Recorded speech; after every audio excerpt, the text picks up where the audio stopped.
out of order any comments you deemed an attack. The significance of the term attack is that it implies violence. You can learn a lot about an individual or institution by what they consider and what they don't consider violence. For instance, I've never described the murder of Marcus Dion Smith as an attack.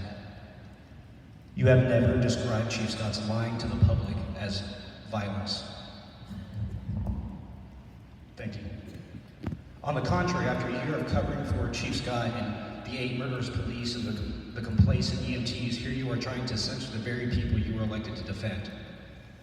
Does this not constitute an attack? Have you not slandered us, lied to us, attacked us for a year?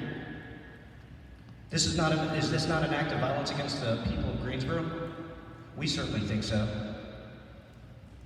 You define attack as something someone actively and directly does to another. How very convenient for you that violence by complacency, by silence, by inactivity are excluded. Just to inform you, silence, complacency, and inaction in the face of injustice is betrayal. It is violence. For instance, 40 years yesterday, a massacre occurred in the streets of Greensboro, wherein the Klan and the Nazis fired into a group of organizers, killing 5 and wounding many others. It is well known that the 5 deaths alone do not tell the entire story.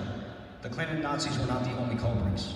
The police were cooperatives, and the city officials were downright antagonistic to those seeking accountability and justice. Does this sound familiar? Their inaction clarified the situation. This was not a mere hate crime. This was a state-sanctioned hit. No, the city officials and police did not directly pull the trigger on those people. They are not the ones who laid them in the ground, but they were nonetheless culpable in the massacre. They helped conduct it. They helped hide it. And they blocked justice from halting its continuance. And all of it was violent. Looking at our current city council and the liar Chief Scott, can we say things have changed? We certainly don't think so. That is why we outright reject your proposed notion of violence. Woe says, what you call an attack, we call accountability.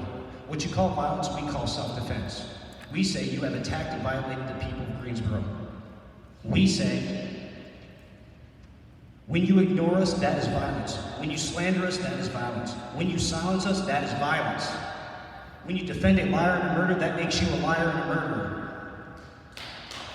We say, when one of our most vulnerable are attacked, that constitutes an attack on the whole community. We say Marcus Smith was not killed by a series of bad decisions and mistakes. His death was a state-sanctioned lynching, licensed and approved by these so-called elected officials.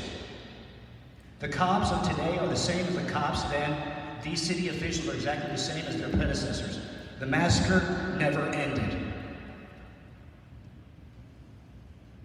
We say it no longer makes sense to engage with these people in good faith, as we have done so for a year, and this is the result. We're being censored. And as far as we're concerned, if the entire city of Greensboro were to pick you up and throw you out of the city, that wouldn't be violence. That would be informed self-defense. Thank you.